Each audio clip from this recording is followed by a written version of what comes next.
This may be the quickest way for Moscow to damage its image as a global superpower. 1200 hours. The Strait of Hormuz. A sharp electronic scream cuts through the silence as the Russian frigate Stoiky begins a dangerous standoff, pushing to within 1,500 feet of the $13 billion USS Gerald R. Ford.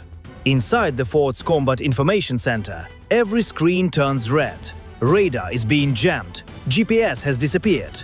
The entire battle space is sliding into a cyber blackout. And then it gets worse. 50 Iranian fast-attack boats rush toward the strike group like a swarm of hornets. If the American carrier and the Russian frigate make contact, the global energy market could spiral before the first emergency signal even finishes transmitting. This is the edge of a global crisis, and the next tactical move is about to change the entire board. Because in the Strait of Hormuz, the most dangerous threat has not even appeared yet. The world economy is now hanging by a thread over the Persian Gulf. By early 2026, a desperate alliance between Moscow and Tehran has turned the Strait of Hormuz into a geopolitical pressure point. Moscow needs a distraction from Ukraine. Tehran wants to use its geography as leverage against international sanctions.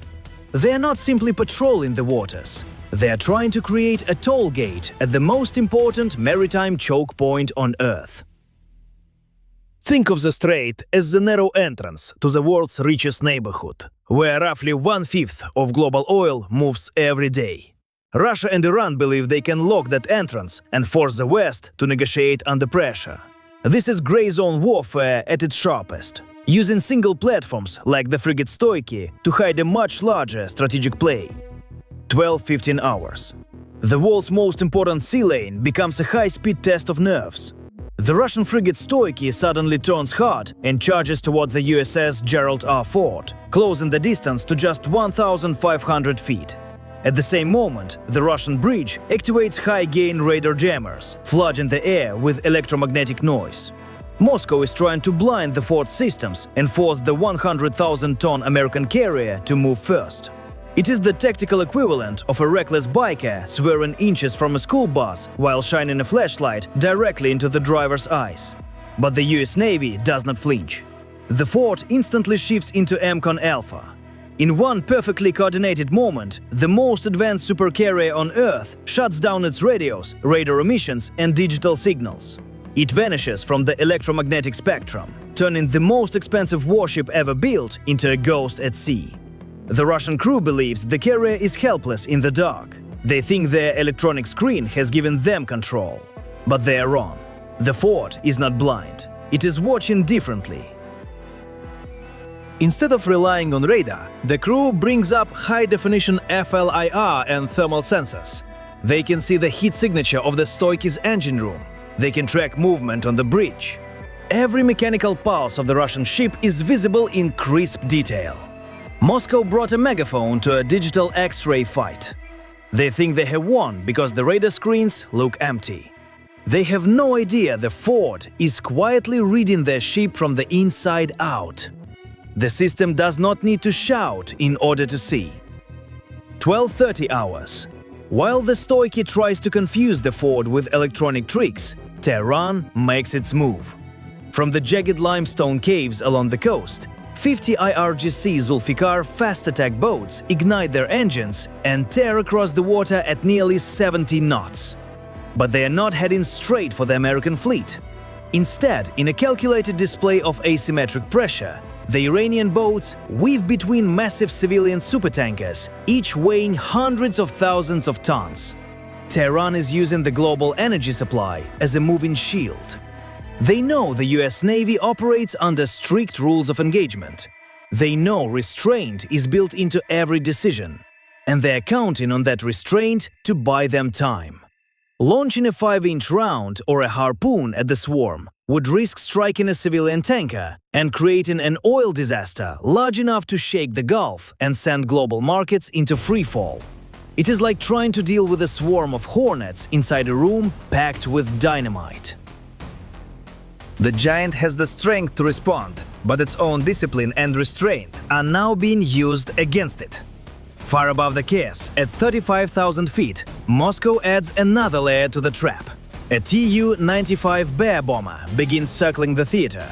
Its long-range Kh-101 cruise missiles already active and receiving targeting data. The Kremlin is not trying to hide. In fact, it is doing the opposite. The bomber is throwing out a huge radar signature, trying to force the Ford's Aegis system to look upward. This is the vertical squeeze.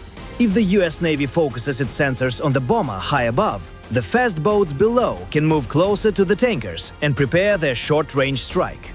But if the Navy focuses on the swarm at sea level, the bomber has a clear opening from above. Moscow and Tehran have built a perfect pressure trap, one designed to split American fire control and break the system of systems apart. They believe they have finally forced the United States into an impossible choice: accept a tactical setback or risk an economic shock that could spread across the world. But as the Russian pilot prepares for the next move, he has no idea he is already being watched by a set of eyes that does not need radar to track him. 1300 hours. The world's most important choke point turns dark as Moscow and Tehran launch their most dangerous digital move yet. This is not ordinary jamming. This is a full GPS spoofing attack. Russian intelligence units, working in a tight loop with Iranian cyber teams, begin feeding a false reality into the American navigation network.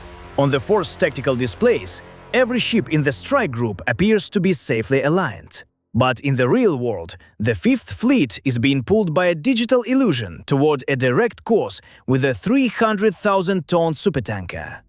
Inside the Combat Information Center of an Arleigh-Burke destroyer, the situation becomes pure white noise. The screens show open water, but lookouts on the breach are shouting warnings. Through the haze, a massive wall of rusted steel appears less than 200 yards away.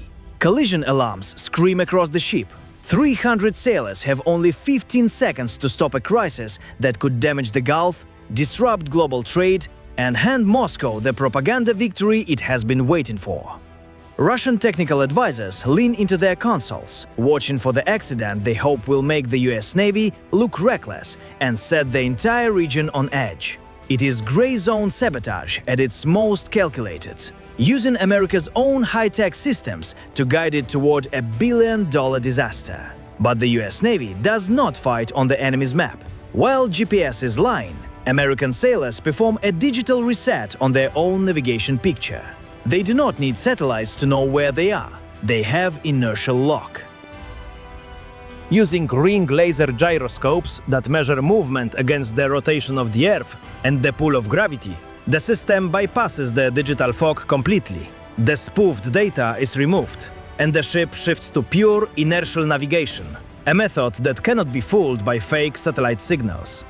The destroyer makes a brutal emergency turn.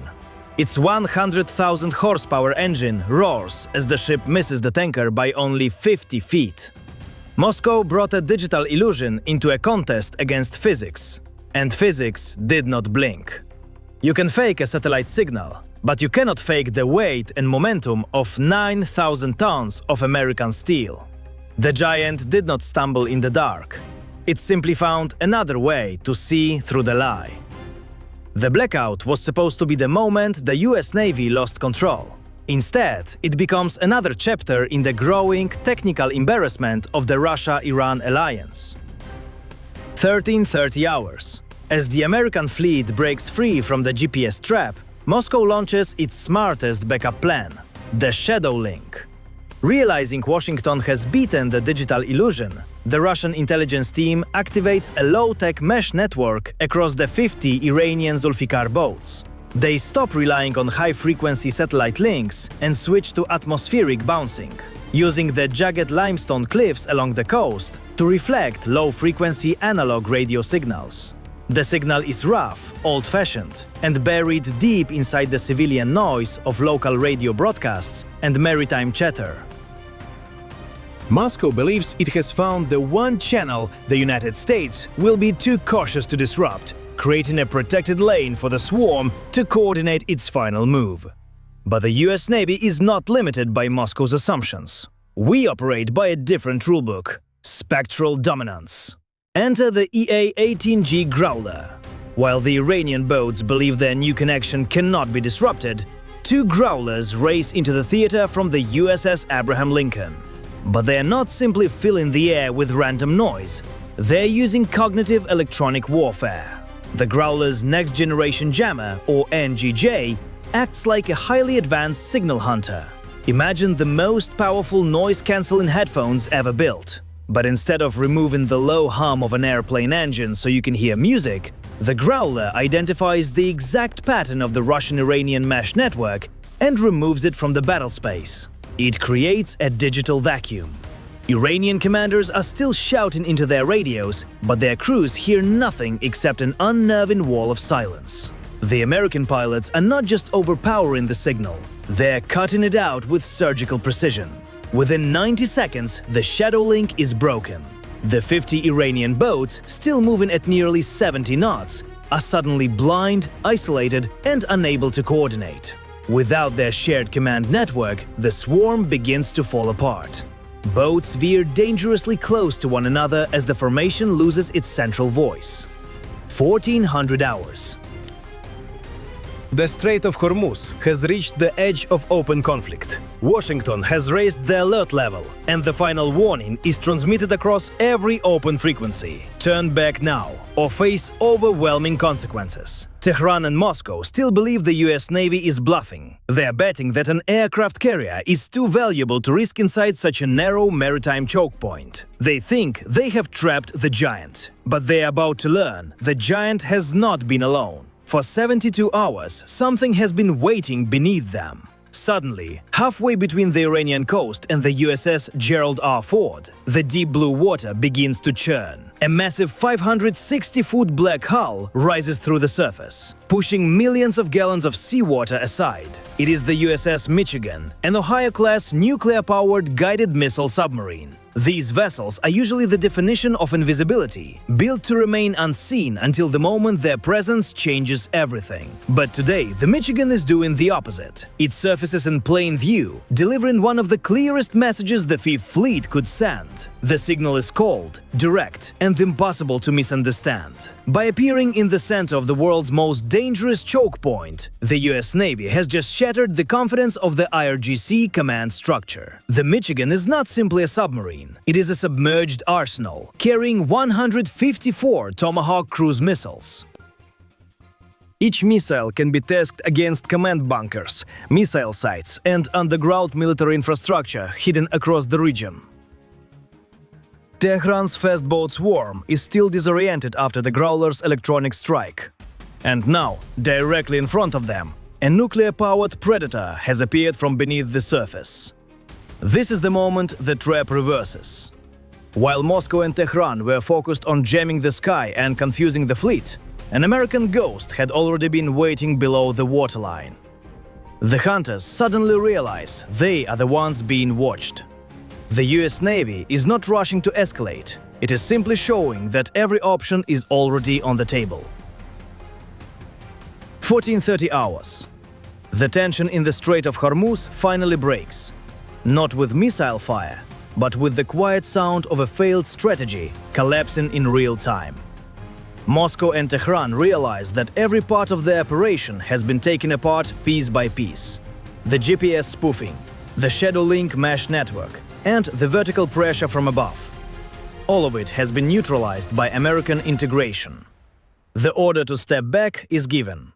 On the International Guard frequency, a shaken Russian voice announces the successful conclusion of planned regional exercises. Moscow and Tehran try to cover the retreat with diplomatic language, but the message is already clear to everyone watching.